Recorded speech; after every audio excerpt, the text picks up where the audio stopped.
आपल्या घराच्या प्रतिष्ठेला कलंक लागलेल्या बघण्याचं झाड आपल्या कुलस्वामिनीला होणार नाही पप्पा. आपल्या वाडवडिलांचे पुणे दुर्दैवाच्या शब्दविवाहाचा भेद करून आपल्याला तारल्याशिवाय राहणार नाही. पुढे काय घडणार आहे हे कुणी सांगो. कुणाच्या दैवात काय लिहिलंय हे मांडण्याची शक्ती माणसाच्या अंगात असते. तर पावले माणूसने पाय धरी तुझ्या माणसानं अगं देवाला लाटेच्या ठोकरीने उडवलं असतं. हो, पण माणसाला आपलं भवितव्य जाणता येत नाही. म्हणून संकटाच्या वेळी तरी माणूस देवाचं नाव घेतो. पप्पाजीनो, अहो मला तुमचं म्हणणं पटतंय बघा.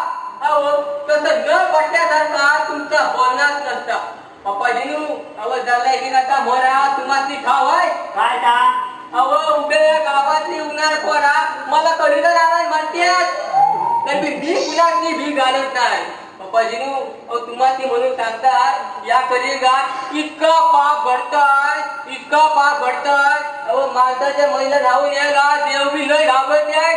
कुठल्या तरी कोपऱ्या दडी मारून नसते आहे. हसताव काय हसताव काय. अरे बापल्या, तुझं बोलणं प्रश्नासारखं असू नाही तर काय करू. तुझे का काय तुमका सगळी मस्करी वाटते, पण आयच्यान मी खराटाच बोलताय. तुम्हाला मी आताची गोष्ट सांगू. कसली गोष्ट रे? रामायण महाभारतातली नाही, आजच्या कलियुगातली आहे. आता त्या मानेच्या घराकडनं मी मुकट पण येत होता. तो वाटत शाळेतून सुटलेली पोरा त्या आंब्याच्या रात्री काय करत होती माहिती आहे? काय करत होती? अहो चक्क पस्त होती पस्त. त्या रडकीच्या पोरांना मी चांगला सांगायला गेला तर ती आगाव काढती या बबल्याला शाळेत शिकवायला लागली. या त्यांच्या आई बाबाचं शिक्षण. अरे त्यात त्यांच्या आई बाबाचा काय दोष? आई बाबाचा काय दोष सांगतो. कुणाची भाय बिडा न ठेवता सांगतो. पप्पाजीनू, शेवटी वळणावरचं पाणी वळणावर जात म्हणतात ना, तसं आहे बघा. अहो आता तो अंत्या सुटतात. त्याचं काय झालं? काय झालं? अहो शाळेत असताना अभ्यास करायचं सोडून त्या धोंड्या धनुरीच्या पोरीवर डोळा मारून टाइमपास करायचा. तुम्हाला सगळं माहित असून तुम्ही मला विचारताय.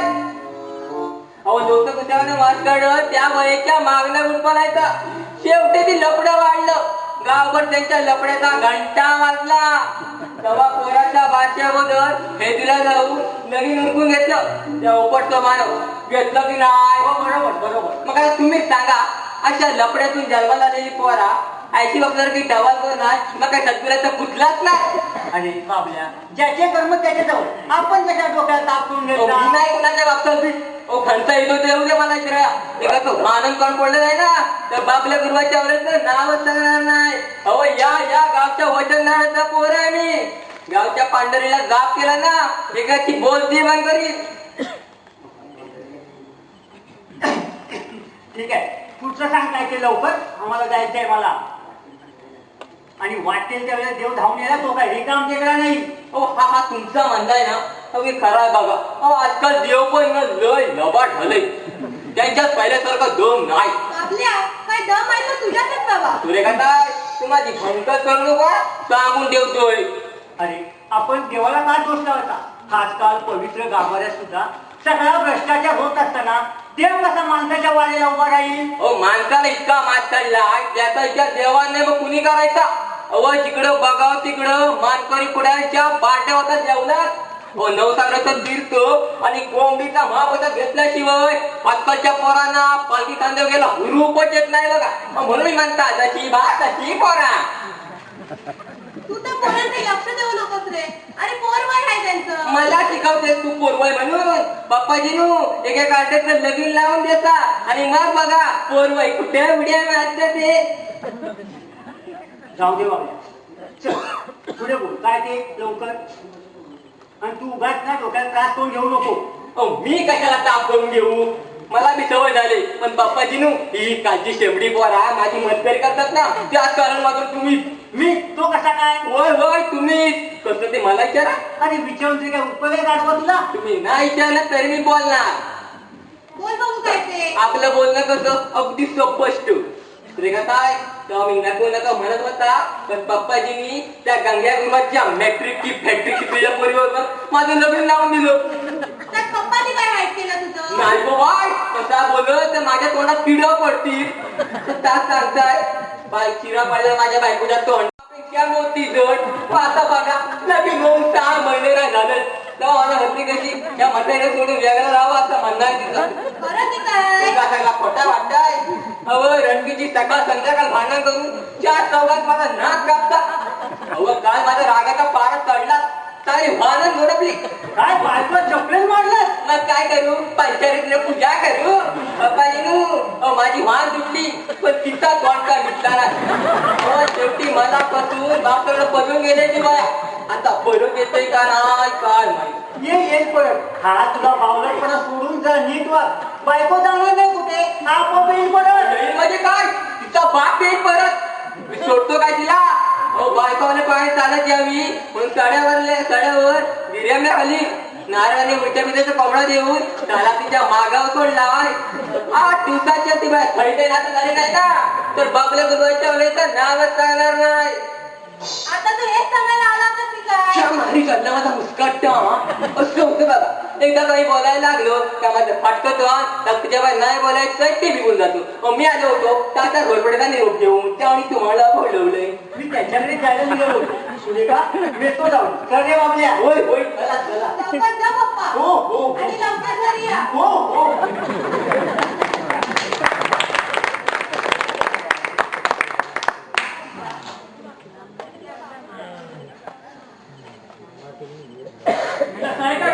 तू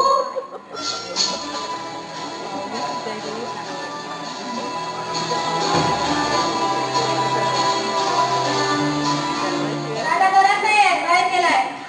काही सांगून गेलं असतील. अलीकडे नादार मित्रांची संगत झाल्यापासून घरी काय न सांगता बाहेर पडण्याची सवय झाली आहे त्याला. तुझ्या बोलण्याचा रोग न करण्याचा भावनाच नाही विकला. आणि तुझ्या नाकाला मिरच्या जमल्या त्याआधी माझ्या बोलण्याचा रोग तुझ्या लक्षात आला असेलच.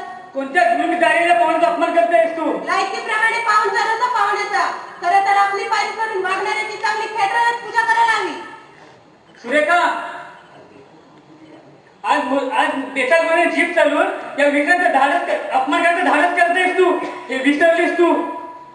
उभ्या गावात या विक्रांतचा मान प्रतिष्ठा आहे.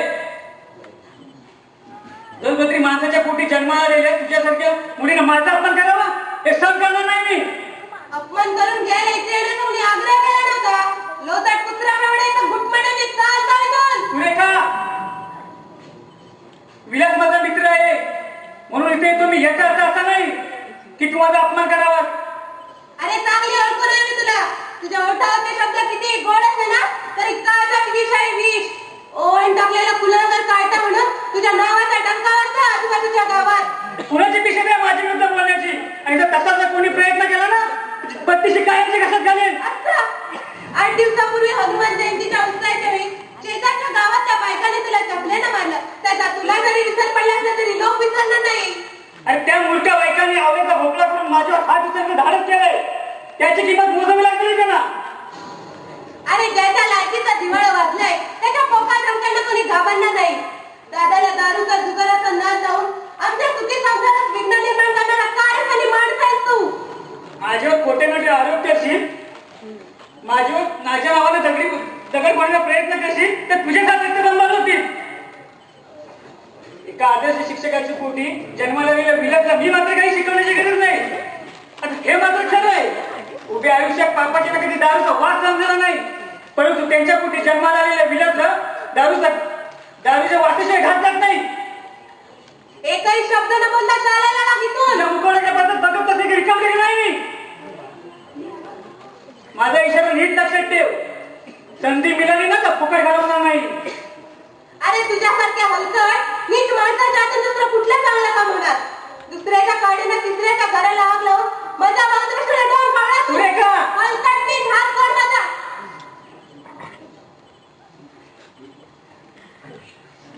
एक लक्षात ठेव. विक्रांत म्हणतात मला विक्रांत. अरे विक्रांत नव्हे दुसऱ्याच्या सुखी संसारात इशारे करडवणारा का तोंडा लावलास तू. बरोबर बोललीस. आणि त्याच नागाच्या शेपटीवर पाय ठेवून त्याच्या मनाची चुडक जागा केल्यास तू. आता हा नाग तुला दंश केल्याशिवाय राहणार नाही. तू इथं कसा म्हणजे माझी ओळख पडली तर मला गरज नाही कुणाची ओळखीची. अरे तुझा नसली तरी माझा आहे ना. तुम्ही सावकाराचा बेटा आहेस तू. तुझं एक कुस्ती बोलणं कळतंय मला. एक दिवस त्याचंही जात नाही. माझा काल कसे काही विलासला बरोबर घेऊन दारू देण्याचे कुणाकडे दिल्या तू पण मला विचारणार अरे उन्मतपणे बोलतील ना तर जीव कुण हातात येईल तुझ्या जाऊ द्या मला काय रे कोंबडी चोर फुल कोणा देतोस अरे कोंबडी पावली मानाला मुलगा उठवून तुझी अरे एवढी सावकाराची अवलाद तुझी मग त्या सुताराच्या म्हाताराची कोंबडी का चोरली कोंबड्या चोर जाऊ दे ना मेघनाथ, तू काय त्या हलकटाच्या नादी लागतोस? घरात कोणीने याचा फायदा हिच्यात नाही दिला या विक्रांतच्या खबरत मानली तर तुझी हिंमत सोडणार नाही तुला विक्रांत दारे केवळ तयारीमध्ये पुन्हा कुठल्या बाबतीत गावात आबापणा करताना दिसलास ना किंवा कुठल्या पोरीची मस्करी करताना दिसलास तर तुझ्याकडे जागेवर राहणार नाही तुझी मुंबईची बाईक इथे चालणार नाही आता मुक्काटपणे जातोच का ठेवाय ठेवत मेघनाथ, जाऊ दे म्हटलं का नाही? एका बेंगवरची गाय म्हशी वाटल्या काय नालायकाला भर बाजारात मोका सुटणाऱ्या गाई म्हशी प्रमाणे गाव होणार ना जर कोणी गावाला प्रयत्न केला तर तुझा काम चुकले रे अरे चालेल माकडा चांगलं औषध दिले ते कोणी थांबले नाही तुझी अरे तुझ्यासाठी किती बघितल्या होऊन द्या रे आला म्हणता मला शास्त्र शिकवायला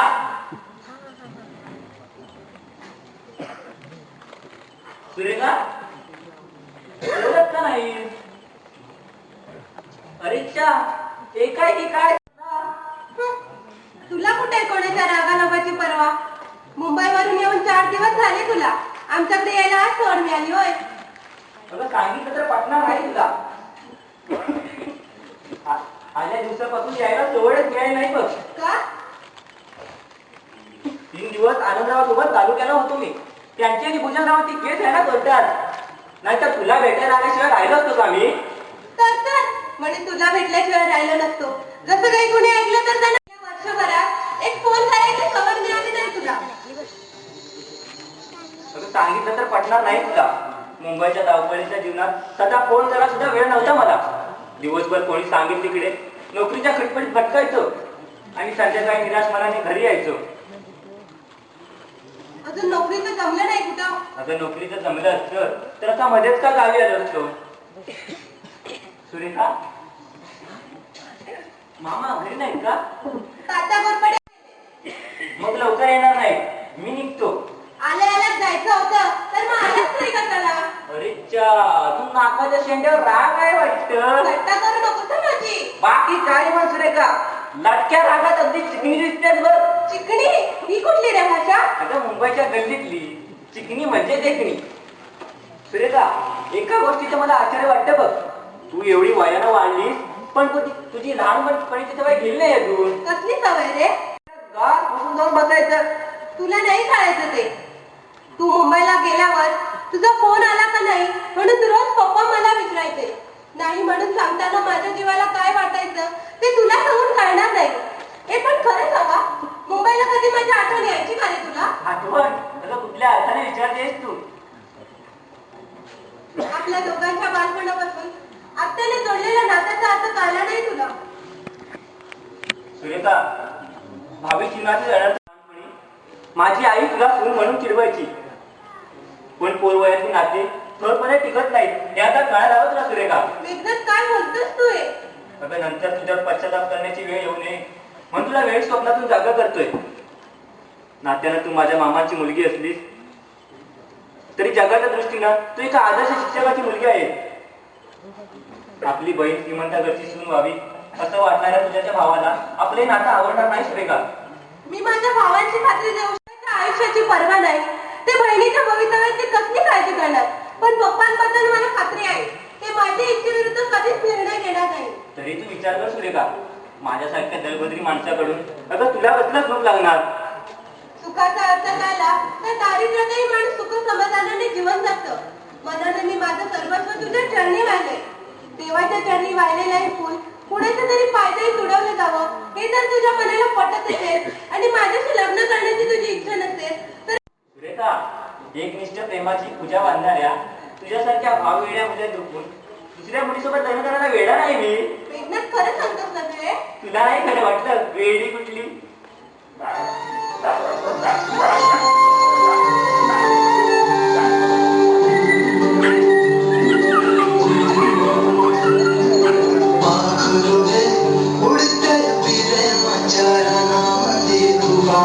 सुटलय मनाच्या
तुझं काय चाललंय? मी आता क्षणापूर्वी दादा काही चुकलं का माझं? अरे चुकलं का म्हणून मला विचारते? मी येण्यापूर्वी तुमच्या दोघांचं काय चालू होतं? दादा तुझं काहीतरी गैरसमज झाला. फोकट करून ठेवेल थोडं बोललीस तर. दारू पित असलो ना ते डोळे काल फुटले नाहीत माझे. बघतेस का माझ्या तोंडाकडं? एका पप्पाच्या लाडाला पाच शेपारून गेलेस तू. चल तू निघ म्हणतो ना. काय रे मस्त. अरे देवाला तोंड दिलं ना तर नीट बोल. तुला नव्हे मामाला भेटायला आलो तुम्ही. अरे वा रे मामाच्या भाच्या. अरे निमित्त मात्र मामाला भेटायला आणि डोळा मामाच्या पोरीवर. मी काय सांगतो ते नीट लक्षात ठेव. पप्पा काही म्हणाले ना तर तुझ्यासारख्या दळबद्री माणसाबरोबर सुरेखाचं लग्न लावून द्यायला मी तयार होणार नाही. अरे सुरेखा की लोरी काय चांगली नाही. विराट मी सांगतो ते नीट लक्षात ठेवा. आगाऊपणा करत असेल ना तर नातेवाईकाचा विचार न करता कर. अरे नशेत आहेत ना म्हणून मुसाटपणे ऐकून घेतोय. तुझे शब्द मामाने ऐकले ना तर. अरे तर काय. अरे धरती दुबन घे ते आकाश कोसळेल. अरे काय कळतंय का तुझ्या मामाला? जगात त्यांचं नाव लौकिकाचा डंका वाजत असला ना तरी पोटच्या पोरांची परवा कुठे त्यांना. तुझ्याशी बोलण्यात काही अडचण नाही. मामा आले की येतो मी. अरे जा रे आलाय मोठ्या मामाचा भाचा मला शिकवायला. सुरेखा हे सुरेखा पुढे. अगं पुढे म्हणतोय ना. मेघनाथ कशाला लावता इथं? पप्पांना भेटायला. पप्पांना की तुला काय बोलवलीस त्यांच्याशी? काय बोलत होते? अगं मलाच काय विचारते? घरात कोणी नसताना अशा उपट बरोबर बोलायला घराच्या रीतीरिवाजाचा विसर पडला की काय तुला? मेघनाथशी मी बोलले तर बिघडलं कुठं? तो काय कोणी परका आहे का? नाहीतर काय घर जवळ आमचा आतेभाव असला ना तर दळ बदलायला एखादा नाही. आणि या पुढे जर तुझं वागणं माझ्या शब्दाबाहेर दिसलं ना तर तू आहेस ते मी. समजलं? चाललीस कुठं? थांब तिथंच. घरी आलेल्या माझ्या मित्राचा अपमान करून त्याचा पान उतारा करायला कोण कोण भेटला तुला? कुणाचा अपमान केला मी? विक्रांत आला होता नाही का? हो. काय बोललीस तू त्याला? विक्रांत सारखा नालायक पण त्याला पंचायतीने ओळखी काय? सुरेखा विक्रांत जगाच्या दृष्टीने कसाही असला ना तरी माझा जीवलग मित्र आहे तो. त्याच्याबद्दल काल विक्रांत ना माझ्यावर 1000 रुपये खर्च केले आहेत. अरे 1000 रुपयाची दारू पाजली असेल. अगं 1000 रुपयाची दारू नाही तर काय सत्यानाचं तीर्थ गेलं. शहाणी कुठली.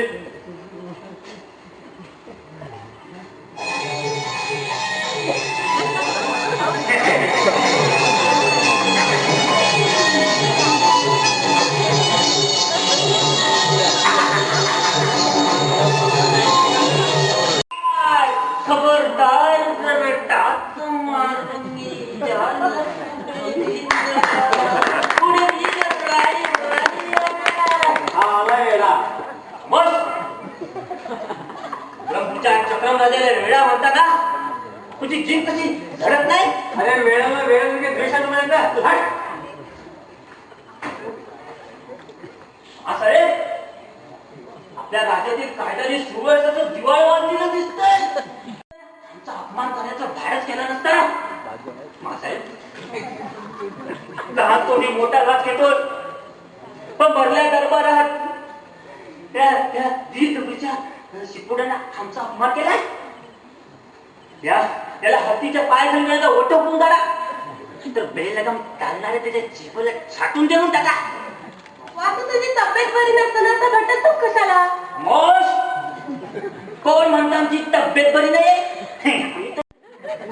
पण मनी मात्र एकाच गोष्टीची चिंता वाटते. जिथं जातो तिथं वेडा वेडा म्हणून आमची टवाई केली जाते. वेडा नाही तर काय? वेड्याला आणखी काही शिंग असतात. खामोश प्रधानजी. हो प्रधानजी वेडा हजर झाला.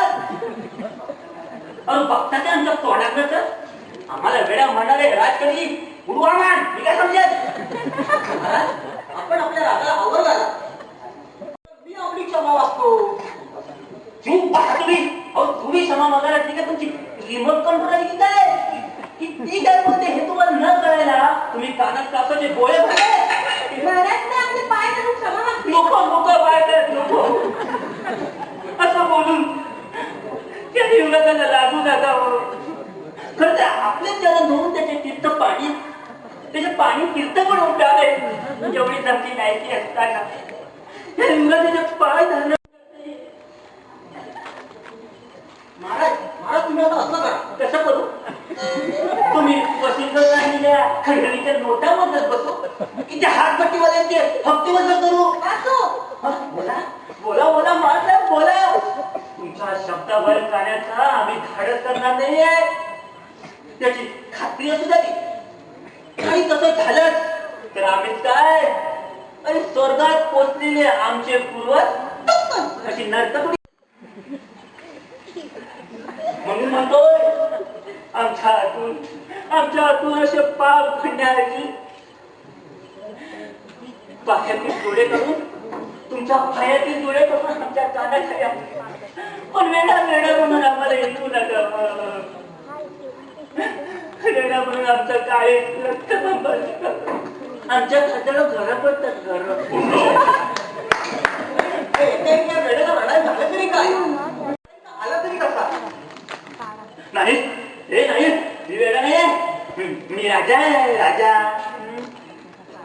दादाजी परकीय शक्तीच्या काळातही कपाट सामील होऊन तुम्ही आमच्या गळ्याला सुरी फिरू बघताय. अशा आता पुढे झाल्या तुझ्या नजरे. तू जा आता. तू म्हणताय खबरदार तुम्ही आमची सत्ता हिसकावून बघताय. इथे त्याला सोडणार नाही मी. खबरदार पुढे वीर राई राई एवढ्या त्याला घरी नेऊन सोड. बोलून काही कळणार नाही याला. बिचाऱ्याची अशी अवस्था झाल्यापासून घरची माणसं तर त्याच्या मरण्याची वाट बघतायत. अगं माणसाची पावलं त्याच्या घरच्याला आहे तरी कुठं. बदतमीज खाल्लेल्या अन्नाशी आणि प्यालेल्या विस्कीशी बेमेनी करताना दगाबाजीने आमच्यावर विष प्रयोग करू बघताय. विक्रमपुरचा चक्रम राजा बेसवा नाहीये. एकेकाचा नदीचा घोड घेऊन रक्ता फेरणे काय चालू लागते.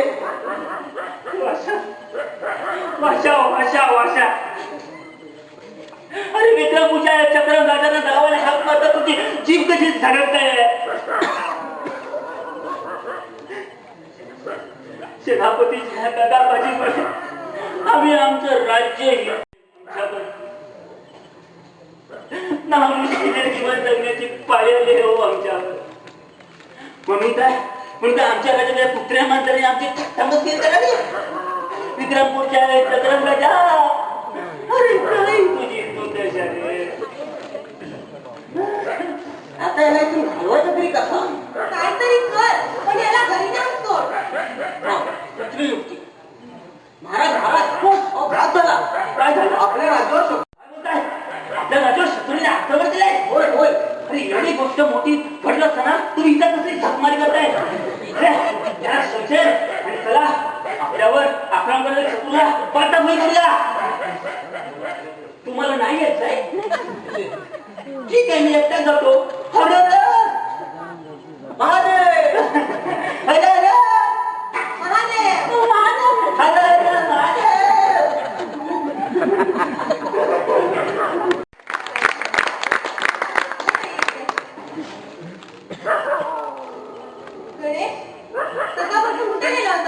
झक मारायला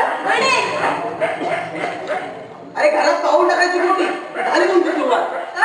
काही विचारायचं नाही आम्ही. सकाळपासून कुठे गेला होता. कामावर गेला नाही का. नोकरी सुटली माझी. सुटली म्हणजे मीच सोडली. त्या मॅनेजरच्या थोबाडीत मारली. दात कशात लागलो पण थोडक्यात वाचला. अरे दुकान सोसायटीचं आणि कायदा मात्र याच्या बापाचा. अरे गिरायकाला सांगतो तांदूळ नाही साखर नाही. आणि माझ्या डोळ्यात येतं इथं वस्तू सगळ्या काळ्या बाजारात विकतो. तो भूषणराव पाटील सरपंच झाल्यापासून चांगलंच पावले जातो. तुझी नोकरी सुटली हे तर पप्पांना कळल्यावर काय वाटेल त्यांना. मला परवा नाही द्यायची.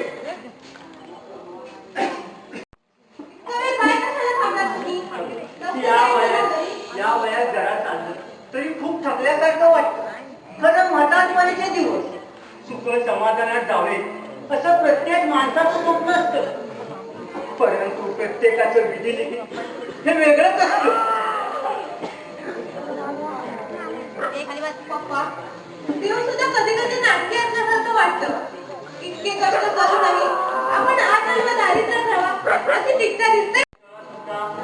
देणगी समजलं पाहिजे, कारण माणूस त्याची खरी जाणीव होते ती दारिद्र्यात आहे.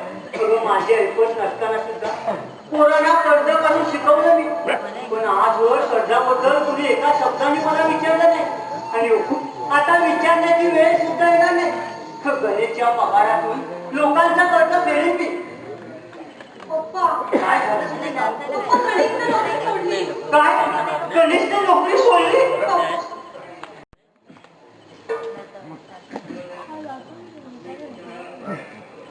मला वाटलं होतं गणेश नोकरीवर टिकणार नाही.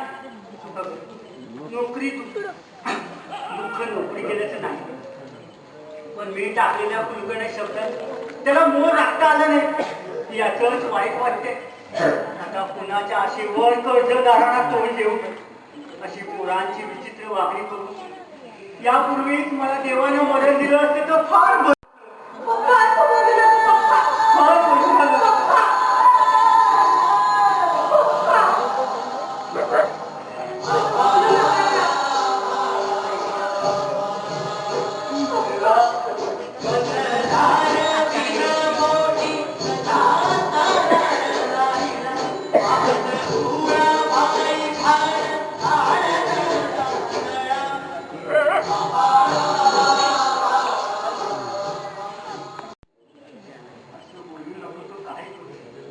विलास 7 वर्ष, तू 3 वर्षात, गणेश 14 वर्षात असताना तुमच्या आईने जग सोडून निघून गेली. माझ्यावर दुःखाचं डोंगर कोसळलं. परंतु तुम्हा निष्कलंक पोरांच्या चेहऱ्याकडे बघ स्वतःला सावरलं. दुःख ओठावर येऊ दिलं नाही. कसली उणीव जाणून दिली नाही. कधी उपाशी राहू दिलं नाही. का का केलं मी? कुणासाठी केलं? कशासाठी केलं? माझ्या एक मनाचं सुंदर स्वप्न होतं. पोटची पोरं उद्या शिकून मोठी कर्तबगार होती. म्हातारपणीचे दिवस कसे सुख समाधानात जातील. पण पोराने माझ्या स्वप्नाची राख रांगोळी केले का? पोरे राख रांगोळी केले. पोरे राख रांगोळी केले का?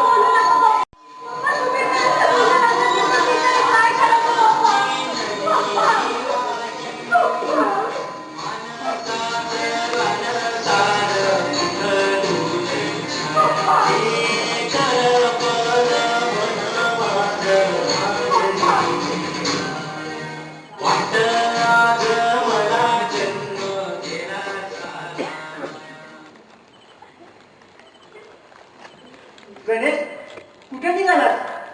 तिथं धंदा आहे ना त्याचा, कामाला ठेवतो का विचारतो. हा शरम नसल्याप्रमाणे बोलतोयस तू. पुण्यासमोर काय बोलतोय ते कळतंय का तुला? तुम्हा दोघांशिवाय तिकडे आहे तरी कोण इथं? यापुढे तुला असंच वागायचंय का? या प्रश्नाचं उत्तर यापूर्वी सुद्धा दिलंय तुम्हाला. या शरम नसल्याप्रमाणे बोलतोयस तू. नोकरी सोडून हातभट्टीवर पैसे कमवायचे तुला? काय बिघडलं? तुझ्या पैशाची गरज नाही मला. अहो तुम्हाला नसली तरी मला आहे ना. अहो पावला पावलावर माणुसकीचा मुर्दा पाडणाऱ्या या जगात नीतिमत्तेची उपदेशाचे डोस पाजून चालत नाही. हे तू मला आता शिकवणार आहे? नाही झाल्यानं कसं बोलायची वेळ आली माझ्यावर. अहो या जगात किंमत आहे ती फक्त पैशाला, माणसाला नाही. अहो पैशाच्या जोरावर सगळी सुद्धा ताट मानेला मिळवता येतं. कुठल्या प्रमाणात बोलतोयस तू? तुमच्या मनाच्या या समाधानानं कोणाचं पोट भरणार नाही. अहो त्यासाठी हवा पैसा पैसा. गणेश गणेश पुरा गणेश गणेश गणेश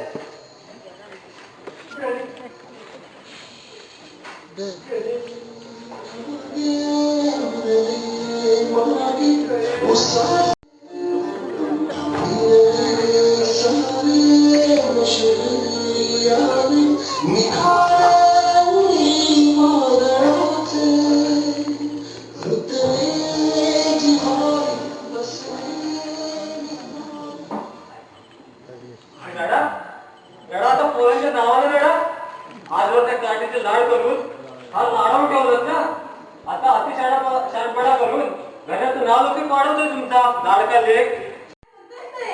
मी काय बोलतोय ना ते चांगलंच करते बाप्पाना, पण आता बोलणार नाही ते. का बोला नाही?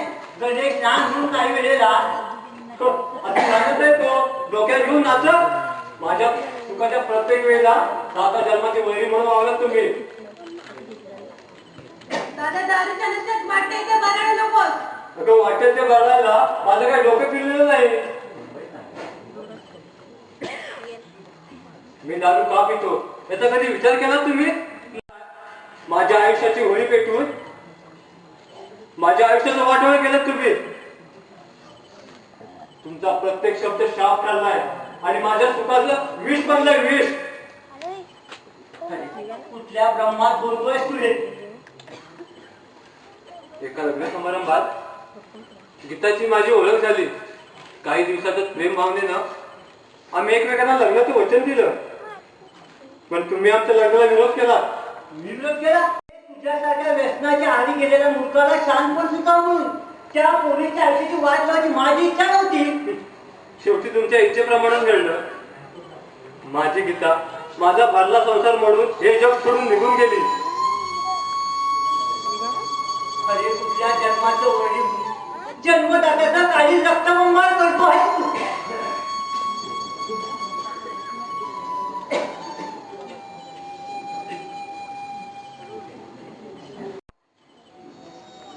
मी गीतासोबत रजिस्टर पद्धतीने लग्न केलं आणि घरी आलो. त्यावेळी तुला बोललो होतो, ज्या जिद्दीने लग्न केले त्या जिद्दीनं घराबाहेर संसार खात. तो राग त्या क्षणापुरता होता, तू मात्र अर्थात अनर्थ केला. आता तुमच्या दोषावर पांघरून काढण्यासाठी माझ्या डोळ्यात धूळ फेकण्याचा प्रयत्न करू नका. तरी मी फसणार नाही. मी माझं चूक तुम्हाला कधी बघवलंच नाही. म्हणूनच माझ्या गीताच्या पदरात नेहमी कडू तांदळाची फळं टाकला तुम्ही. अमृताचे घोट घ्यायला निघालेल्या आमच्या ताटात विषारी घरावरला घरात. त्यावेळी माझ्या काळाला झालेली जखम कधीच भरून निघणार नाही. कधीच भरून निघणार नाही. विलास बघा, दुसरं माझं. अरे पोटच्याच पोराने असं जन्मदाता बापावर गुन्हेगार ठरवलं. आता या थकलेल्या हाडाने कुणाच्या आशेवर यापूर्वीच मला देवाने मरण दिलं असतं तर फार बरं झालं असतं. फार बरं झालं असतं रे. पप्पा फार बरं झालं असतं. पप्पा असं बोलू नका. दादाचं पाय दुखलं पटल म्हणताय. त्याच्या पायावर डोकं आपटलं तरी निर्भय दादाच्या काळजाला पादर फुटणार नाही. चला पप्पा तुम्ही आज चला. पप्पाजी कोण तुझ्या ये बर आज तुमच्याकडे बसायला का विचारायला आलोय? हा विचार असा कुठला गुन्हा घालाय माझ्या हातून? आजपर्यंत तुमच्या विश्वास ठेवला तोच आमचा गुन्हा चढलाय. हो गुन्हेगार तुम्ही नाही, तो गुन्हेगार आम्ही आहोत. पप्पाजी आजवर भोळ्या शंकराचा अवतार धारण करून तुम्ही लोकांच्या मनात नावलौकिक निर्माण केलं, पण तो भ्रमाचा भोपळा आता फुटलाय. तुला काय माझे ते सरळ बोल. आणखी स्पष्ट काय बोलायचं? आमच्या विरुद्ध गावात खोट्यानाटे अफवा पसरून आम्हाला नाव करायचा विडा उचललाय तुम्ही. आणि रेशनीच्या दुकानात आम्ही काळा बाजार करतो. ग्रामपंचायतीच्या कारभारात कोटी बिलं बनवून गावच्या विकासाची बिलं ह्याच्यात घालतो. असं कोण म्हणाल? कोण म्हणाला? अरे तुमचा तो कार्टा काढल्या माझ्या नावाचा टांके वाजवतोय गावात. धंद्यावर म्हणजे माझा अर्धा भाग आहे. अरे 4 पैसे तू कमवतोस, आजूबाजूच्या 10-20 गावातील लोक तुझ्या शब्दाला मान देतात. तेच बघत नाहीये लोकांना. आपण जन्माच्या दलिद्री आणि आपल्याबरोबर दुसऱ्यांनी दलिद्री राहावं एवढी त्यांची इच्छा. नाही विक्रांत, असं वाईट मनात माझ्या कधीच येणार नाही. आणि परमेश्वरांसाठी मला बुद्धी पण देऊ दे. तुमची इच्छा करून चुकले आम्हाला. आमच्यासारख्या प्रतिष्ठित माणसाला नालायक करू नका. आणि अशा इच्छेमुळे आयुष्यभर भिकार राहिला तुम्ही. परमेश्वर तशी इच्छा असेल तर माणूस म्हणून मी त्याला काय करणार?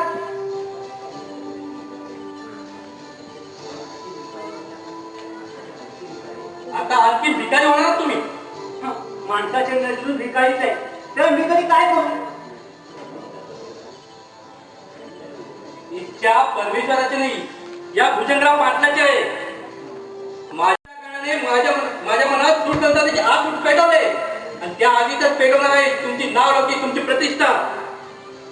पप्पाजी, माझ्या बाबांकडून घेतलेल्या कर्जाची तुम्हाला आठवण आहे की नाही? अरे आठवण नसेल असं कसं होईल? इतके दिवस थांबला आहे तसा आणखीन थोडे दिवस थांब. अरे एक दिवस पण थांबणार नाही म्हणजे थोडे दिवस थांब. कशाला? तुमच्या मरणाची वाट बघायला. हो, म्हणजे यांच्या बरोबर पैसे पेमेंट मध्ये द्यायला मोकळं. पप्पाजी, यापुढे माझ्या पायावर डोकं ठेवून जरी पडलात ना तरी कर्जाच्या बाबतीत मला दया येणार नाही. बरोबर आहे. उभ्या गावात लाडीला वाडी करून गोरगरिबांच्या आल्यापतीचा फायदा उठवून आणि त्याच्या मानामुळे रात्री तुम्ही गावून द्या तुम्ही. आठवणार दया माझ्या बेमीच्या देटापासून ओरडलात ना तरी गावाला नाही मिळणार. काय झालं मामा? बोलत तर नाही तुम्ही. दात किती बसले असेल तरी भिडा पुन्हा एकदा उच्चारलेत ना तर तुझी आमच्या गावात दाखवू बसेल ना तर याचा परिणाम चांगला होणार नाही. वेदा, तू काही बोलू नकोस. नाही मामा, तुमच्या डोळ्यात पाणी नाही पण काय घडलं इथे ते कळायला हवं मला. त्यांची दात उडत असेल तर मीच सांगतो. विराटच्या बायकोच्या आजारपणात पप्पाजींनी माझ्या बाबांकडून कर्ज घेतलं होतं. ते पैसे मला परत हवेत. युद्धाच्या मुदतीत अरे मुदत बिदत काही नाही. आजपर्यंत थांबलो तीच मेहरबानी समजा. माणुसकी नाही. इथे माणुसकीचा प्रश्न येत नाही. हा तर सगळं व्यवहार आहे, व्यवहार. अशा व्यवहारात काही वेळा ठेवलो तर हातात भिकी जोडीतून भीक मागवी लागेल आम्हाला. पूजा, अरे पैशाच्या लोभानं माणुसकी पायदळी तुडवणे पण अरे कशा दल्ली तडावर वागता तुम्ही.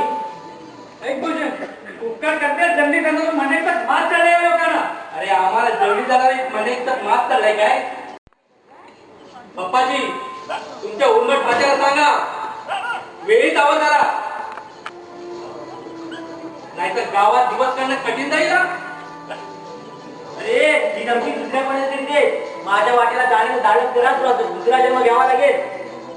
बघितलं ना त्या गावातल्या व्यवहारावर बाई आमचा पन्नास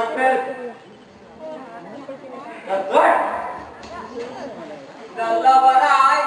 ज्याचा करा भला तो म्हणे माझाच खरा. एवढा कुठला तू बाई सदा करतो. अरे आज 2 बाटल्या प्यायला घे. पुढे साहेब काही गावातले लोक बघतोच ना. अरे नावच्या पावसाळ्यात अरे अख्ख्या बाजूला जमायला कोणाकोणात या शिमग्या गणपतीला मोबाईल पुरवले आलेल्या माणसांची त्याला बघतोच ना. साहेब ती बँकेत नसताय 2 दिवसाचं आणि चौथा पुन्हा ज्येष्ठ प्रतिपन्न चालू असतो. मी म्हणतो माझ्या झेपत नाही स्वतः किती कशाला बघूया. तुझं म्हणणं आहे आपल्याला पट्टे तू न पिता येते शाळा माझ्या का बोलतो कसं थोडी काय तू अक्कल आहे बघ. अहो अक्कल असून उपयोग काय? चल दाख आहे पण चल नाही. अहो लगीन करून मी बायको नांदत नाही. 4 चौकात माझ्या मुलगा खोबरा होतो त्याचा काय करू?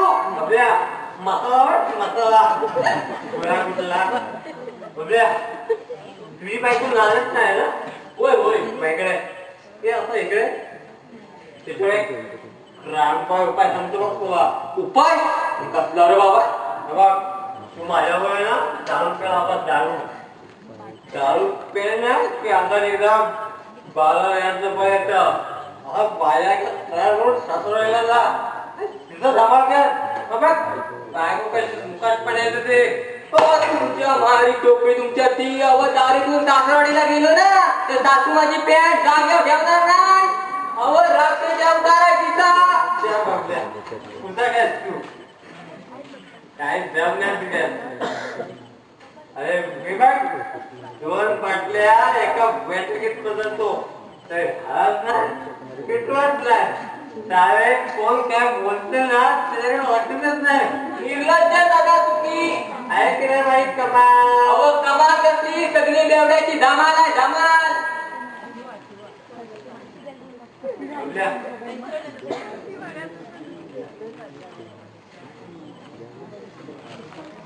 हे बघ गोप्या मी काय बोलतो अरे हा बी आहे ना मी अशा माझ्यासारख्या बेवड्याला सभे वेळा म्हणतात.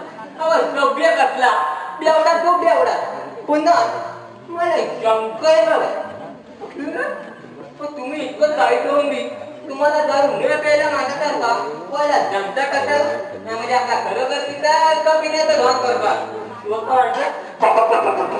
मला खात्री आहे कोणाचं वाटत तुला भोसकून डोक्यात त्रास देतो रे. आजकाल ना बिंदू असं तर मात कोणी भेटतच नाही. आपण तिथून आपण होताना पण करणार असतं. सगळे हातपट्टी आहेत ना हो भर चौकात त्यांचं कपडे काढून वाहन बरोबर ना. अरे बाबा तुझ्या वाहनावरती वाहना पण सगळ्यांना मात काय जायचं नाही. तू एक काम कर तुझा मी जातो लोकांना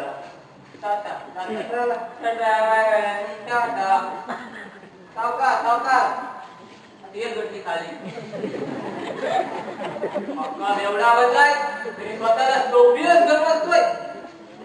तुझे काय आवाज तुझे काय काय आवाज आहे आवाज तुझे काय बाबल्या, कुठे गेला होतास रे? तो गेला होता कुठं आपला इलाज शाळेजवळच्या आंब्याखाली पडला होता त्याला घेऊन आलो. दादा, कुठे आहे तो? आज गेलाय झोपला असेल तर झोपू दे उतरली ना का आपण उतर. बरं पप्पाचे कुठे गेलोय? पप्पा सकाळीच गेलेत गणेशचे औषध आणायला.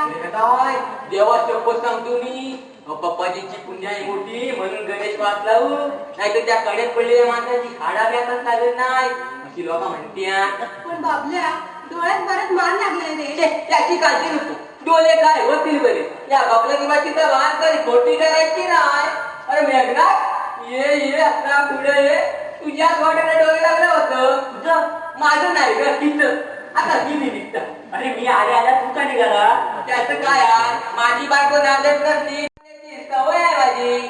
मी काय बोलताना तुमच्या दोघांच्या ध्यानात आले असेल नाही बुवा, मला काही कळलं नाही. अरे मग करायचं का वा अक्षता डोक्यावर पडल्यावर. अगं यावेळी पप्पाची घरात नाही आहे आणि हिला दारू पिवत तरट. तेव्हा तुम्हा दोघांना मोकळे पगारी बोलायची हीच नावी संधी आहे. तुमच्या पोरांच्या भाषेत चॅनल. बाबल्या, त्याचं काय आहे आता प्रेमाचं वगैरे शहराप्रमाणे आपल्या गावातील सुटले तेव्हा लागायचं काम नाही. त्यानंच मिळतोय तो सोडू नाही माणसानं येतो मी. अजून मी गेलाय काय एक सांगताय प्रेमाच्या दुधाला कळ काढतं धर्माची लक्ष्मी मंदिराच्या ओलांडून दूध मात्र तू येऊ नका जातो मी. आता मी करायचा काय सुरेखा मामा कुठे गेले? पप्पा सकाळीच गेलेत गणेशचे औषध आणायला. औषध आणायला? मामा जर कळे तर काल पैसे नव्हते. पैशाचं काय केलं ते? सांगायचं तुला, आईची आठवण म्हणून एक पप्पांनी दागिना जपून ठेवला होता. तो विकून. सुरेखा मामाला मी सांगितलं होतं पैशाची सोय करतो म्हणून. पप्पा म्हणतात तुला तरी किती त्रास द्यायचा. अगं त्रास कसला? मी परका वाटतो का त्यांना? पोटच्या पोराने जन्मदात्याची भावाला भावाची किंमत नाही तिथे तू तर त्यांचा भाचा. नाही सुरेखा त्याचा विचार करायचा नसतो. माणूस तिथं धर्म राखण्यासाठी जपायचं असतं. रक्ताच्या नात्याची माणसं दूर जातात तेव्हाच माणूस तिथून नातं उपयोगी पडतं. हा सर्व अनुभव आहे या जगाचा. विलास आहे का घरात? दादा घरात नाही आहे. सुरेखा अगं मी घरात नाही तुला कोण सांगितलं? तुला कोण सांगितलं?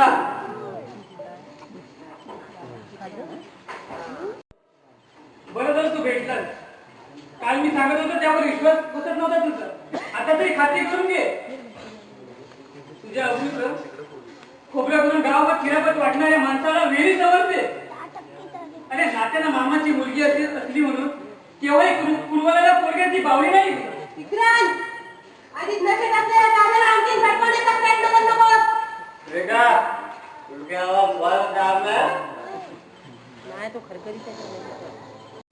माझ्या पंचाचा खेळ असतं ना हे चांगलंच माहिती आहे मला.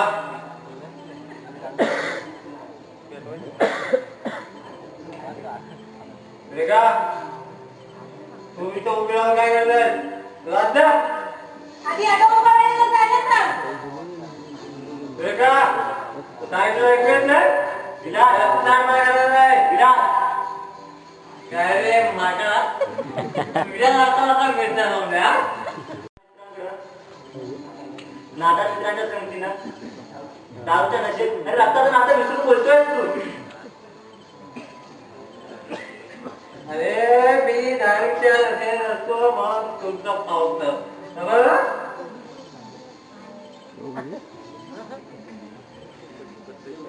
नाही तुला तुझ्या घरच्यांना तुझी परवा नसली तर मी आणि विजय तुझ्या पाठीशी उभे आहोत.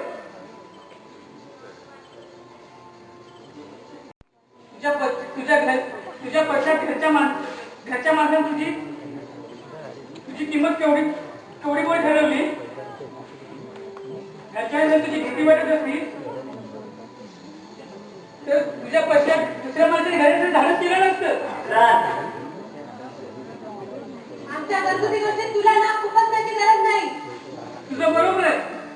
गोष्ट घरगुती असली तरी विलास माझा मित्र आहे. तुझा आता का गीताला कापून जाऊ. अरे मी म्हणतो तुला याचं कारणच काय हा अरे सुरेखाला भेटल्याशिवाय आमचा गोड लागत नसेल. हो सुरेखाला भेटायला आलो तुम्ही तुझ्या पोटात दुकानात तुझं नाट्य होतं सुरेखाची मेघनाथ तुला बघून माझ्या डोकं भडकवू नको. अरे नादा मित्रांकडे घाण टाकलेल्या माणसा तुझं डोकं ठिकाणावर आहे का. अरे माझं डोकं काय आहे. अरे तू जर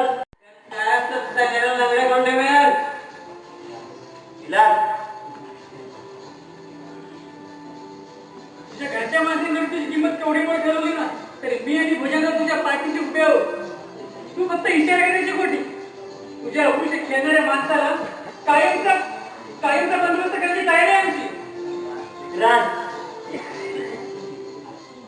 आज तू स्वाती मित्राच्या चित्रपट घडवून अरे घरात कृषीपत्र ठेवा निघाला आहे जन्मदात्याची. अरे त्याची कायची वाढत जाऊन मी तुझ्यावर टाकलेली नाही मी माझं बघून घ्याल. अरे तुझ्या डोळ्याची नशा उतरेल ना त्या दिवशी रक्ताच्या नात्याची ओळख पडेल तुला. हे माझ्या भोळ्या डोकं आणखी नको अरे ज्याच्या गळ्यात गळे म्हणून वापरतात ना ती पापी माणसं एक दिवस केसाने गळ्यात आपली सुद्धा तेव्हा तुझ्या डोळे उघडतील.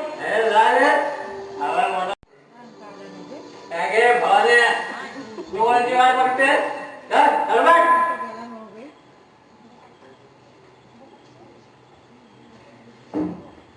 विलास तुझ्यासारख्या भल्या माणसाची अकलून मातीला मिळवण्याचं डावे मेघ नसतं. जाऊ दे बरं मी इथं आलो तर तुला आमंत्रण द्यायला. भुजंगरावांनी पार्टी ठेवली शिवाय स्पेशल माल मागला. आज मी काय येणार नाही का अरे सकाळपर्यंत जास्त झाली आहे. अरे जास्त नाही तर मी आहे ना तुला सांभाळायला. अरे तू नाही म्हणजे पार्टीला मजाच नाही. नाम्या सुद्धा नदीच्या माथ्यामध्ये सांगितले शिवाय 4 कोंबडी गावती. अरे तू येणार नाही ना खाणार तो. अरे मी काय करतो रे अरे तुम्ही आज तुला खावा तू येणार नसलं तर मी पण जाणार नाही. दोघेही गेलो नाही तर तुझ्या मला वाईट वाटेल. विलास माझा आग्रह केला तू तिथपर्यंत चल पण पिऊ नकोस. अरे पिऊ नको म्हणजे काय अरे सत्यनारायणच्या पूजेला जायचं आणि तीर्थपुत्र कोण जायचं हे कसं शक्य आहे. हे बघ विक्रांत तुझ्या शब्दात असं तिथपर्यंत नाही थोडीशी पी. ठीक आहे तशी काय होता तू काय झालं तर तू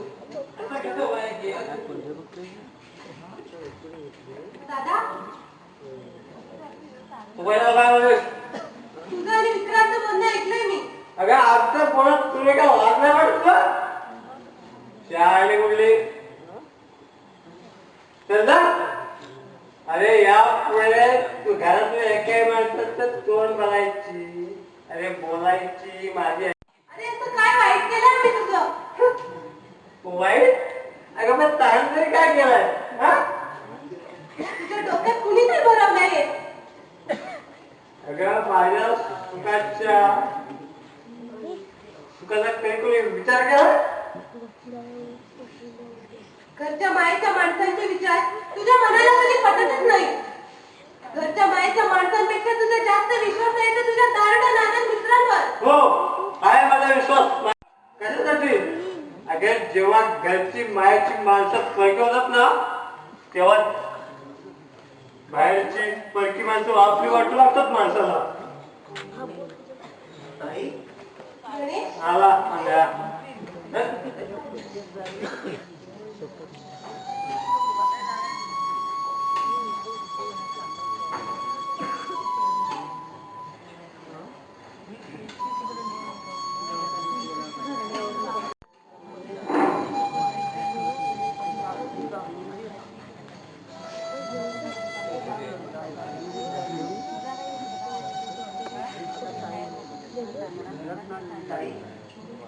दादा बोलत होता ना तुझ्याशी? हो आज गेलाय तो. मला कळत नाही ताई, दादा तर माझ्यावर एवढा राग तरी का? माझ्या दुर्दैवानं माझ्यावर असा प्रसंग आल्यापासून दादाने एका अरे तो असतोच कुठे घरात विचारायला. त्याला सांग त्या विक्रांतची आणि सुजयराव पाटलाची सगळं सोडून आपल्या घराण्याची अब्रू नामशेष करण्याचा डाव आहे त्या गावावरून त्यांचा. अगं माझ्यावर असा प्रसंग आला नसता ना तर मी चांगलीच अक्कल घडवली असती त्याला. तू बोलू नकोस गणेश, तुझ्या डोळ्यांना त्रास होईल. अगं गेले 15 दिवस गप्पच आहे का मी? अगं प्रत्येक दिवस मला युगाप्रमाणे वाचू लागला. असं प्रायचित्त देऊन माझ्या आयुष्यात असा खेळ पंगमा करण्यापेक्षा परमेश्वरानं मला त्या अपघातात कायम तू मरण दिलं तर बरं झालं. असं बोलू नये गणेश. अगं बोलण्याला काय होते का नाही? अगं सुखाचं मरण सुद्धा मागून मिळत नाही बघ. अगं त्यासाठी पुण्य असावं लागतं माणसाचं. अगं त्या अपघातात मी जाण्यासाठी मरण पावलं. माहिती माणसं रडली असती पण माझ्या कटकटीतून तुम्ही सुटला. प्रयत्नांची दिग्गस्त करून औषध उपचार करू आम्ही. थोड्या दिवसात तुला पूर्वीप्रमाणे दिसू लागेल. माझं मन मला सांगतंय माझी डोळे आता कायमचे गेले. आंधळा म्हणूनच या जगात आता मला वावरावं लागेल. ती म्हणते ना वाघ एवढी नाही. अगं त्याची ती शिक्षा परमेश्वरानं मला दिली. नाही गणेश, नीतिमत्ता पायदळी सोडवणाऱ्याला यश कधीही मिळत नाही. खरं आहे. अगं मी दारिद्र्यावर सूर उगवायला निघालो पण देवानं माझ्यावरच सूर उगवलं. हा असा आग्रह करून आयुष्यभर मला भीक मागायला लावली. विधी लेखी राहण्याचा प्रयत्न केला तरी त्याला यश मिळत नाही. तू आज चल बघू. बोलून डोक्याला ताण पडेल. गणेश, डॉक्टर खात्री देत आहेत.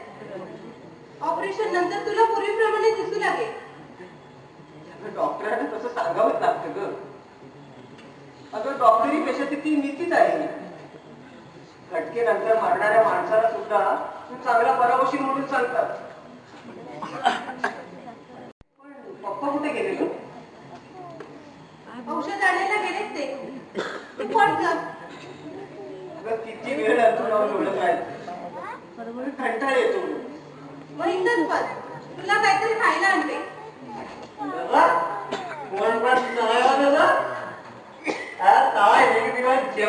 मला नाही दो दादा, माझ्या तिच्यात पाणी पडे गेलाय. पगाराचं पाकीट आम्हाला काय माहित? सांगितलं ना तेवढं तू तर द्यायचा. पगाराच्या पाकिटबद्दल मला काहीच माहिती नाही. काय रे आंधळ्या, तू घेतलंस का माझं पाकिट?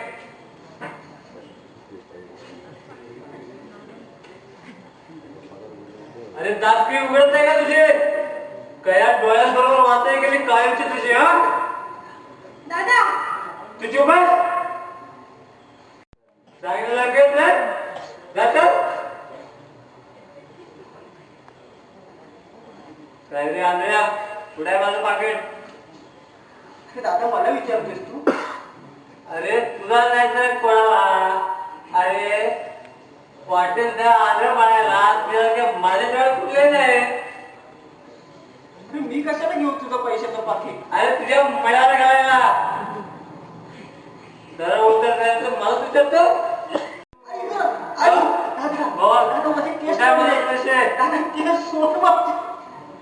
अरे मी नाही घेतलं ते पाकिट. मुकटपणे सांगतोस की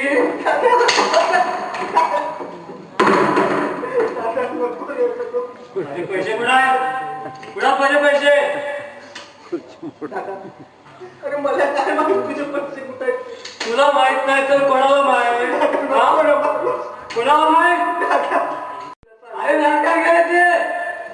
दादा अरे जन्मदात्या आईस बद्दल असे शब्द उच्चारायला कशी रे जीभ नव्हते तुझी. मला काय सांगतोस? माझं पॉकेट भेटलं नाही ना तर तांबडं सोडून काढून दे. जा लवकर. दादा मारू नको रे मला. माझं पॉकेट दे. ताई दे लवकर. ताई ताई लवकर ये. ताई ताई सावकाश सावकाश.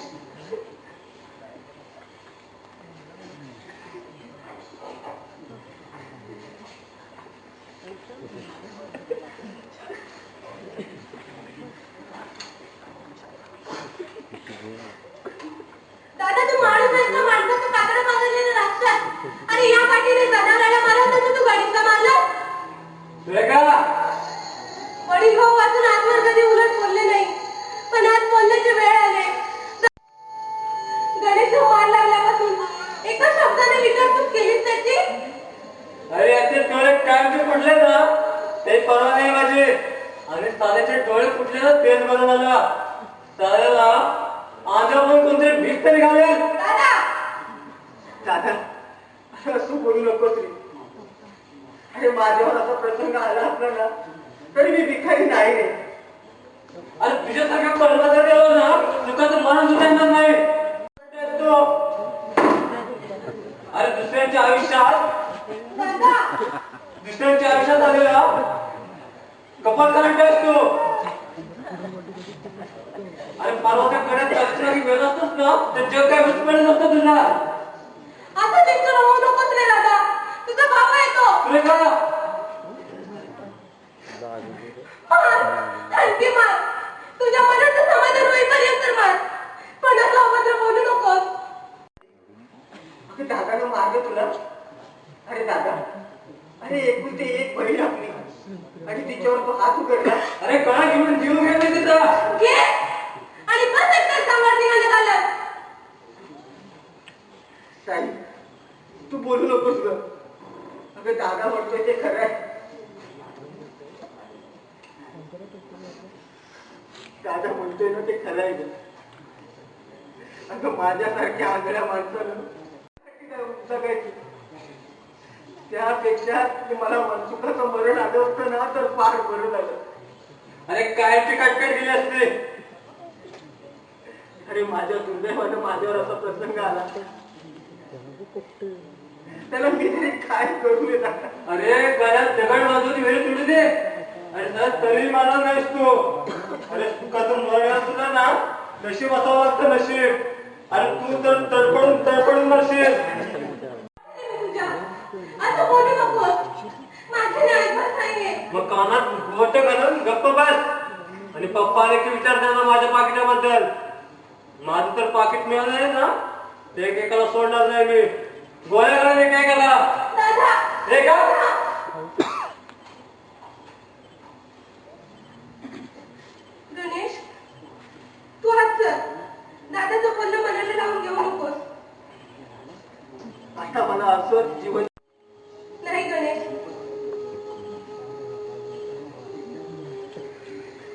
एकदा तुझ्या डोळ्याचं ऑपरेशन झालं की तुला पूर्वीप्रमाणे दिसू लागेल.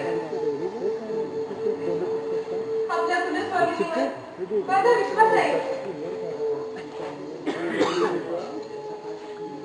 अगं सकाळपासून तुला बोलायचं राहिलं पण शब्द ओठावरच राहून गेले. ताई, तू माझ्या डोळ्यात औषध घालायला विसरलीस ना? अगं तू बोलत का नाही? अगं माझ्यासाठी सारखं राहावं लागतंय म्हणून त्रास होते ना तुला? नाही गणेश, रागावले नाही मी तुझ्यावर. तुझ्या डोळ्यात टाकायचं औषध संपलंय. विचार करून पप्पांनी रात्र जागवली. सकाळी आईची माळ होती ती घेऊन ती विकणारांनी. काय ताई, माझ्या दुर्दैवाने लक्ष्मणी पण पाय. तू चल बघू आता.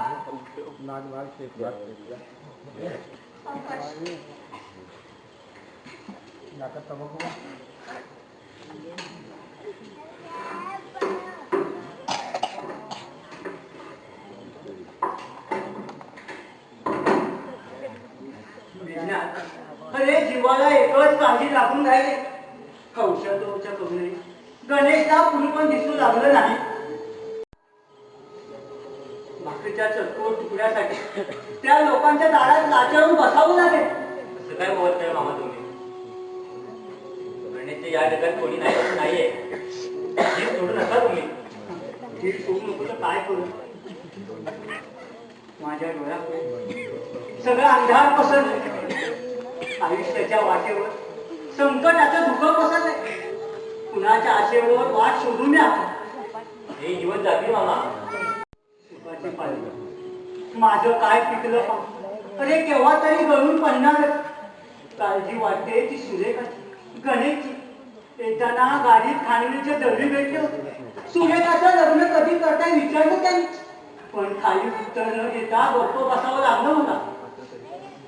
तो विचार करून आणखी डोक्याला ताप करून घेऊ नका. सगळं काही ठीक होईल.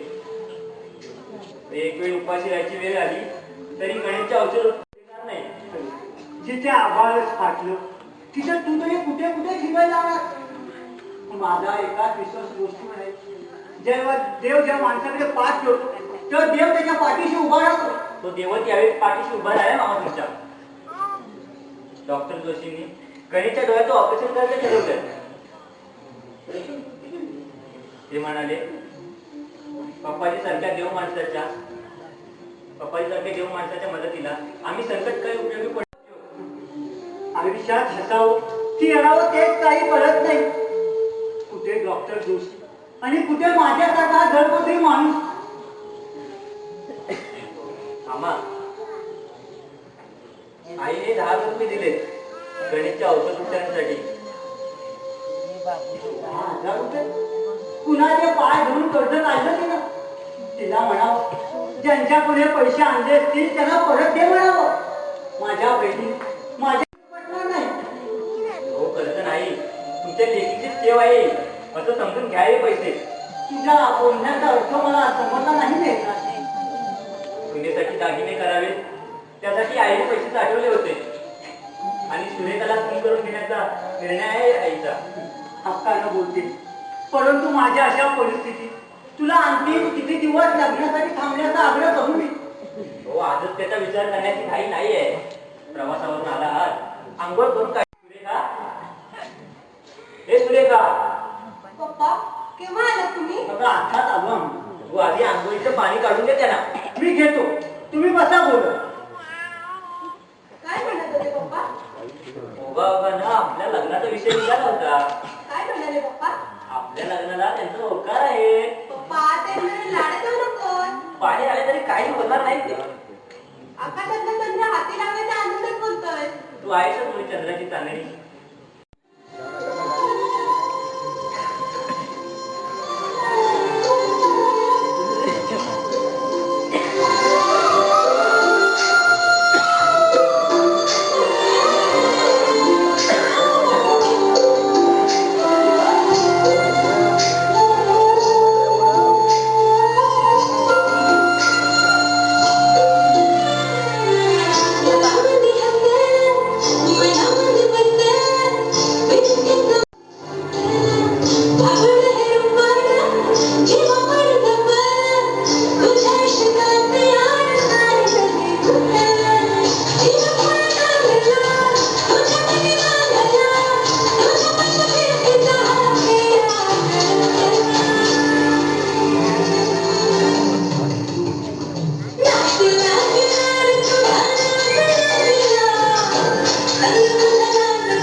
तुझ्या मंदिराया मला पांढऱ्या माझा विठू तुझ्या विना जगू कसा पेला मला तुझ्या माझा आभाळ भरला उदरायत तरी ना मानला ते सुखात रागला मी तुझी रघुमाया देवाच्या कांगडा तुम्हाला देव तुझा माया नाद लागला रे तुझा नाद लागला कधी तुझ्या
नादात तू कोणा सोडली गणपती आमच्या भडकलेल्या मनाला शांती लावणार नाहीये आमच्या शत्रूचा नायनाट केल्याशिवाय आमची समजून कुठे आहे हे मोठे लपडे काय आता हे समजेल बुडावून द्यायची महाराज आता समजेल जमाना नाही राहिला आता इथे कोणी वन की जॉबवर देऊ आता मी खाल्लेल्या अन्नाशिने प्यालेल्या विस्कीची बेमानी करताना या विक्रमपूरच्या चक्रम राजाची असा अपमान आपल्या अरे आपल्याला वाटत होतं आपले महाराजांना वेळ लागले की काय पण तुझे महाराज कधी कधी शहाण्यासारखं बोलतात अरे कसले लटामध्ये एकटे काय महाराज याची खबरदार खबरदार उत्तम या लपड्याची तळ्या उद्या तीन राई राई आपल्या हे बाबा काय चाललंय तुझं माझा काय अरे मला अरे विक्रमच्या चक्रम भेटायला असं आठ्या मला काय बोलताय हा हे बाबा काय झालं तुझं नाटक नाटक चालेल नाटक सध्या म्हैस मारती उभा आहे नाटकाची तालीम चालू आहे म्हैस मारती हुआ असं काही नाटक असं का होतं हो आहे आणि तो मी करतो हे बाबा कोणा त्याच्यासाठी काही बोलत बसू नको म्हैस मारती उभा आहे नाटकाचे लेखन तरी कोण म्हैस मारती उभा आहे नाटकाचे लेखन आम्ही स्वतः काय रे तुला काय येडे वाटलो काय काही बोलायला ऐकत बसायला तमेच येतील खबरदार पुन्हा ते शब्द उच्चारला तर तुझी जीभ छाटून त्या कुत्र्याला खायला घालीन आता येतील कोण माझ्या नाट्यात येतील पण आहे हे बघा याचं एकदा बोला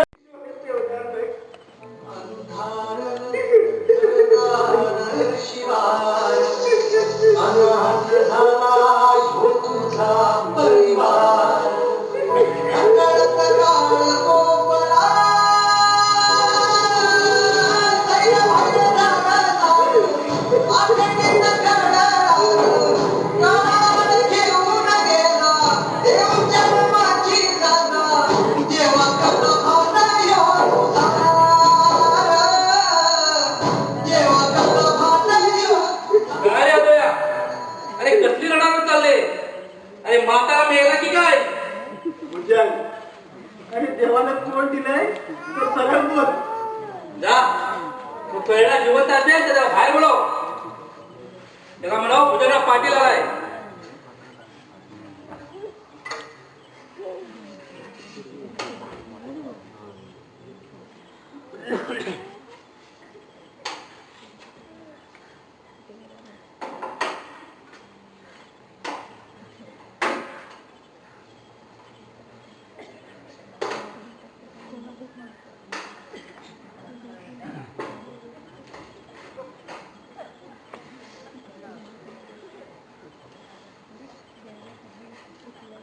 कोण भुजंग?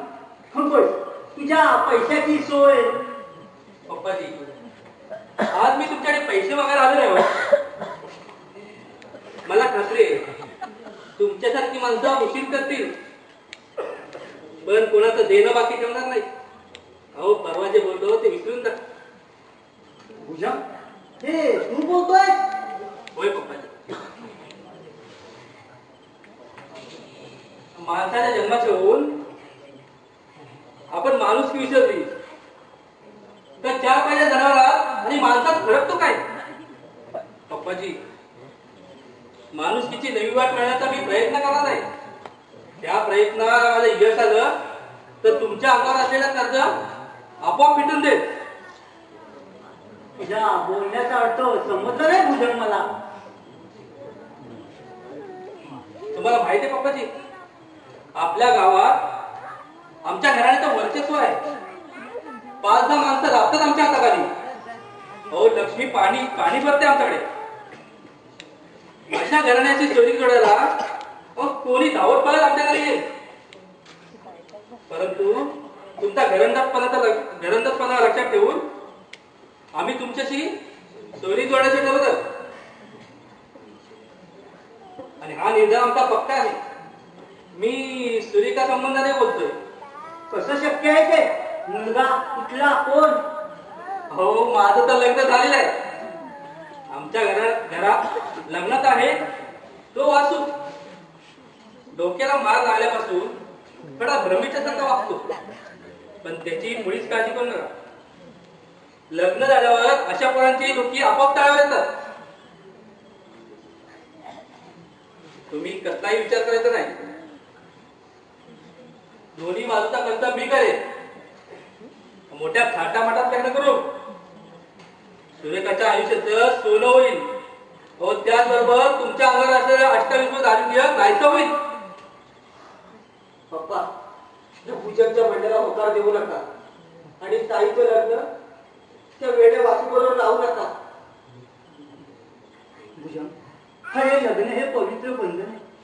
2 जीवाची जन्मगाठ बांधली 7 जन्माचं नातं जोडण्याचा एक मंगळ क्षण आहे. पैशाच्या लोभानं मी माझ्या पुरुषाच्या आयुष्याचा सौदा करणार नाही. ती आपल्या हक्काने दुर्दैवी मिळेल. पप्पाजी, अहो गावातल्या इतर सगळ्या सोन्याच्या पोरी आणि सुरेखात फरक आहे. म्हणूनच मी तिच्या आयुष्यात सौदा करणार नाही. घाई गर्दीनं निर्णय न घेता चौकास विचार करून सांगा. पुन्हा दरिद्री माणसाच्या घरी देऊन तिला पुन्हा दरिद्री माणसाच्या घरी देऊन आयुष्यभर दारिद्र्याचे चटके धरायला लागणार आहे. हे तुम्हाला सहन होईल? सुखाची शिदोरी अरे ज्याच्या त्याच्या नशिबात असते तेवढी त्याला न मागता मिळते. विचार करा बापा. ही सोयरी जमली तर सुरेखाच्या आयुष्य बरोबर तुमच्या नाक म्हणून अग्रू वागणार आहे. पप्पा, वासूसारख्या वेळेशी काय सांगून द्यायला ती काही लोळी पागली नाही की अजून उड्यावर पडलेलं नाही. गण्या, आज ती उड्यावर पडली असली तर माझ्या कर्जाची परतफेड झाली नाही तर तिच्या बरोबर तुमचा संसारही उड्यावर पडेल.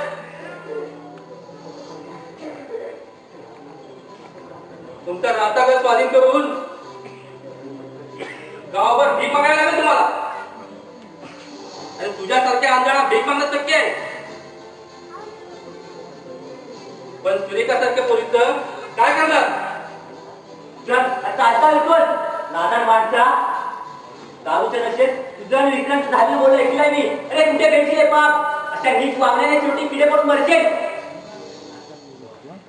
मेघनाथ, मामा या नालायक जवळची पापी नजर आहे सुरेखावर.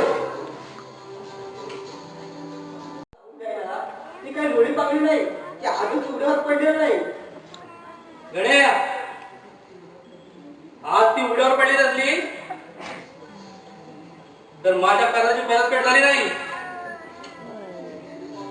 तर तिच्या बरोबर तुमचा संसारही उड्यावर पडेल.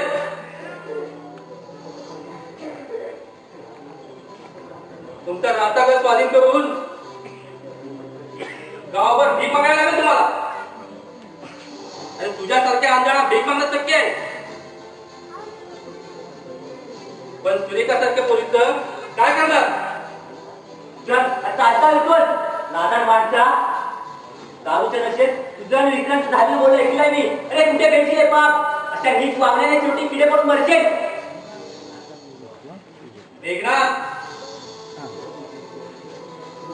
मामा या नालायक जवळची पापी नजर आहे सुरेखावर. तर तुझ्या तोंडात किडे पडतील. त्याचा विचार तू नको करायला. मी खंबीर आहे. सुरेखा, जाता जाता एक तुझ्या आणि माझ्या हिताची गोष्ट सांगून जातो. तशी आपली दोघांची हिताची गोष्ट आहे. बरेच दिवस मनात असून सांगायचं झालं होत नव्हतं, पण आता घरात एकटे आहे म्हणून सांगतो. काय म्हणायचं तुला? अर्थ सरळ आणि सोपा आहे. अनेक दिवस मी तुझ्या प्रेम करतोय. तुझ्या मनानं, तुझ्या रूपानं वेळ लावलाय मला. अनेक मुलीची स्थळं येऊन गेली, पण लग्नाला थांबणार मी. विक्रांत, मला मागणी घालायची तुझी लायकी नाही. तुला माहित नसेल तर ऐक. मेघनाथवर माझं प्रेम आहे. आम्ही लग्न करणार आहोत. भविष्याच्या सुखदुःखाचा विचार करून निर्णय बदलणं केवळ तुझ्या हाती आहे.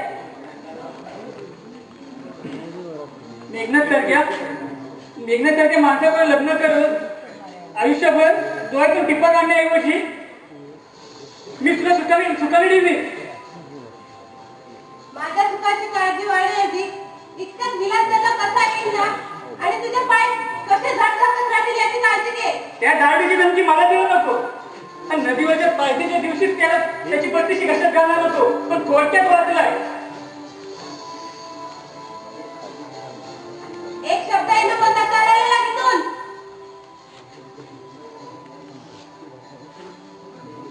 माझ्याशी लग्न करायला तयार असतील तर भोजन तर एक लग्न कर्ज खायची तयारी आहे माझी. त्याची काही गरज नाही.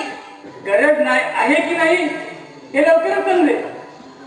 भुजंगराव पाटील कर्जाची वसुली करण्यासाठी या घरी जप्ती आणणार आहे म्हणून म्हणतो, पुढे येणाऱ्या संकटाला सामोरे त्यांनी तयारी ठेव.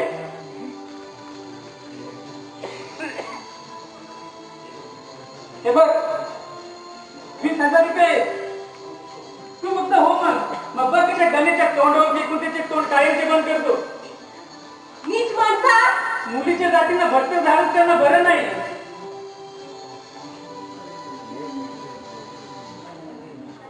बरं झालं मेघनाथ तू आला. गेलेलं हल्ला झाला. तुझा आणि या घराचं जवळ समज आहे. तू हिच्याबरोबर लग्न करणार कसं ऐकलंय मी. तेव्हा तर सुरेखा तू समजावून सांग. बापाईसारख्या पोटी जन्माला आलेल्या मुलीनं असं वागावं याचं नवं वाटतं मला. काय केलं तुम्ही दादा? मी तिच्याबरोबर लग्न करावं म्हणून 20,000 रुपयाची मागणी केली. अरे खोटं बोलशील ना तर जीभ झडेल तुझी. अरे जीवच काय, मुर्दा पाळला तरी सत्य असणार नाही. तुझं सुरेखावर जीवावर प्रेम आहे म्हणून त्यामुळे तुझा विश्वास बसणार नाही हे लक्षात ठेव. पण विश्वास नसतेच माझं कधी कधी केसाने गळा कापतात.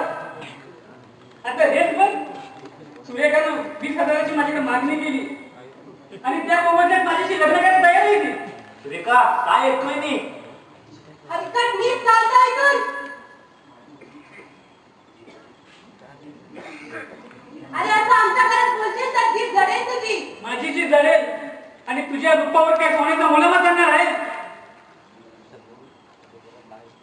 म्हणतो सुरेखा, तू तरी गरीब मेघनाथला का फसवते?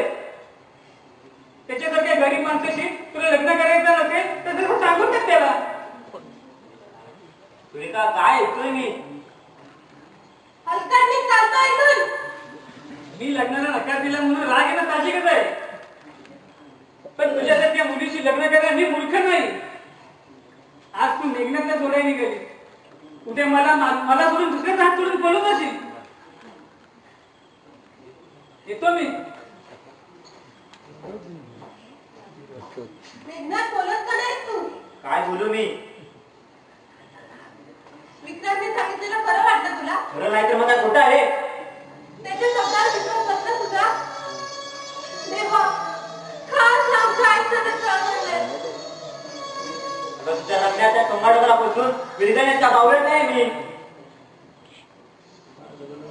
तुझ्या माझ्या आयुष्याचं सत्यनाश करून घ्यायचं नाहीये. यापुढे तुझं कोणी बघणार नाही मी.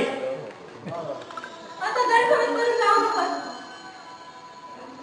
माझ्यावर विश्वास ठेव. वाट सोड माझी.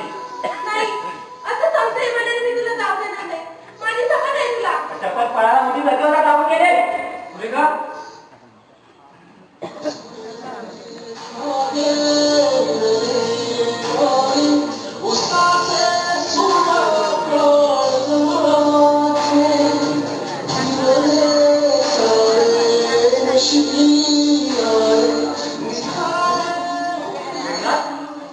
काय झालं? काय झालं ते विचार तुझ्या बहिणीला. तू तुझा विरोध असला नाही मी हिच्यासोबत लग्न करायला तयार होतो, पण आता जन्मभर मला पश्चाताप करण्याची वेळ येणार आहे.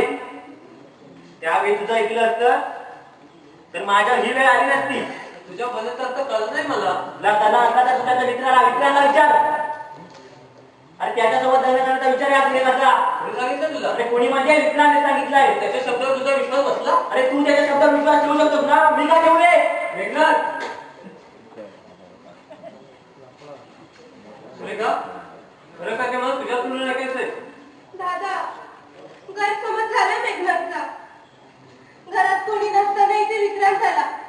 त्याने माझ्याजवळ लग्नाची मागणी केली. रागाने मी त्याच्यावर हात उचलायचा प्रयत्न केला. तोच हात माझा त्याने पकडला.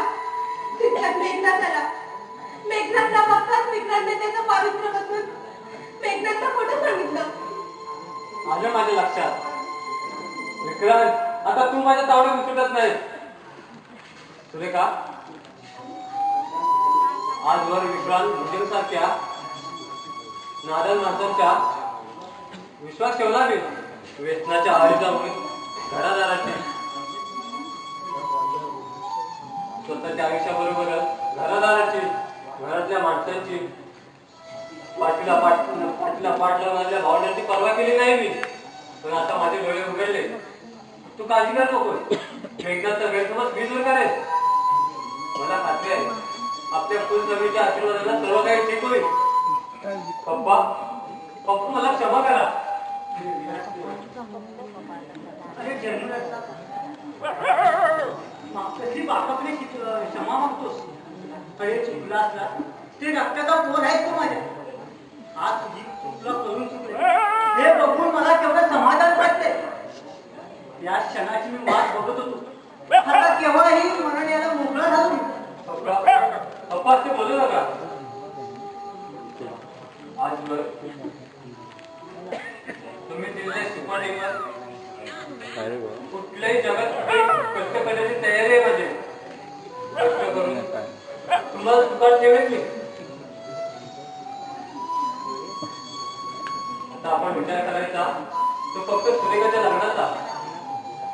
माझ्या मूर्खपणामुळे आजवर तिच्या लग्नाचं वय होऊ नये, लग्नाची राहिली ती माझी एकुलती एक लाडकी बहीण. आता मी कुठेही गायब नाही, पण तुझ्या लग्नात मी काही कमी पडू देणार नाही. दादा, विलास, अरे गणेशच्या डोळ्याचं ऑपरेशन होऊन आज 8 दिवस झाले. त्याची पट्टी सोडल्यावर त्याला पूर्वपण दिसू लागलं की दुधात टाकत पडल्यासारखं होईल. पप्पाजी, तुम्ही आधी माझ्यावर चला बघू. काय झालं बाबड्या? अरे कुठे तुला म्हणतोय? तुला सांगून काय फायद्याचं? उतरली असं तर काही शिरणार ना. बाबल्या अगं त्याला कशाला ओरडतेस? आजवर व्यसनापायी कोणाचं न ऐकण्याची सवय झाली होती मला.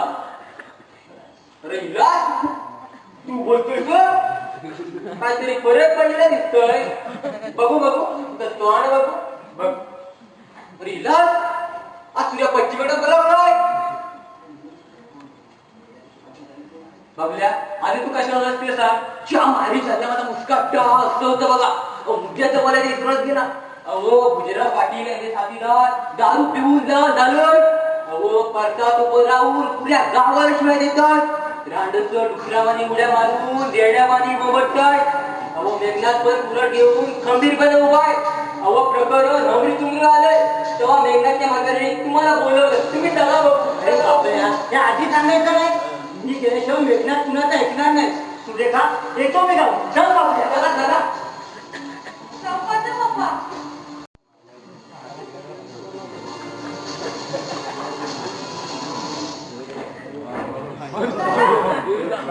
कुठे निघाला? तिकडं बसलीस का? गोरगरिबाला चालणार या गावात तुला अरे काय बंदूक ठेवून का?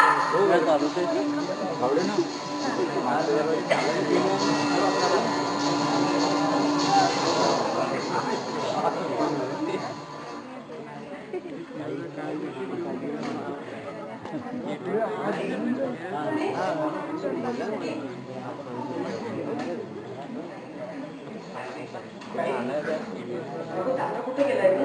बाहेर गेलाय तो. त्या भुजंगराव पाटलाकडे गेला असेल. तो आराम कर. अरे मेघनाथला शिव्या देतोय. ताई अगं यावेळी मला जर दिसलं असतं ना तर त्या भुजंगची दारू उतरवली त्यांना कायमचा पागळा केला असता. ताई अगं आपला दादा त्या नारायण माणसाच्या नादाला का लागतो हेच कळत नाही. गणेश दादाने आता विक्रांतची संगत सोडली आहे. काय दादाला भुजंगराव पाटलाची संगत सोडली आणि तुला कोणी सांगितलं? दादा ना आणि तुला ते खरं वाटलं? हो. मला नाही खरं वाटत. ताई अगं भुजंगराव पाटलाचं आणि दादाचं बोलणं ऐकलंय मी. अगं दादानं तुझ्या आयुष्यात सौदा करायचं ठरवलंय. दादाची वाहून इतक्या खालच्या थरात जाईल असं वाटलं नव्हतं मला. अगं त्या वेड्या वासू बरोबर तुझं लग्न लावून आणि तो विचार करतोय दादाचा. नाही गणेश असं होणार नाही. 15 दिवसापूर्वी अगदी त्या रामेश्वराच्या मंदिरात मी एकटाच बसलो होतो. गाभाऱ्याच्या पाठीमागं दादाचं आणि भुजंगराव पाटलाचं बोलणं मी चोरून ऐकलं. दादानं भुजंगरावकडून 10,000 रुपयाचं कर्ज घेतलंय. त्याच्या बदल्यात तू हे खोटं बोलतोय. माझ्या मनात दादाबद्दल तिरस्कार निर्माण होऊन मी त्याचा राग करावा असं वाटतं ना तुला? म्हणून बोलतोस ना तू हे? या बाबतीत तुझ्या शब्दावर विश्वास ठेवणार नाही मी. अगं ताई काय बोलतेस तू? अगं तूही माझ्यावर आरोप करायला लागली आणि या माझ्या करपलेल्या मनाला चटके देतेस का? तुझाही माझ्यावर विश्वास नाही उरला? कशाच्या आधारावर विश्वास ठेवू मी? एकाच आईच्या पोटी जन्माला आलेले सख्खे भाऊ तुम्ही. समजायला लागल्यापासून साध्या जन्माच्या वैराप्रमाणे वागताय एकमेकांशी.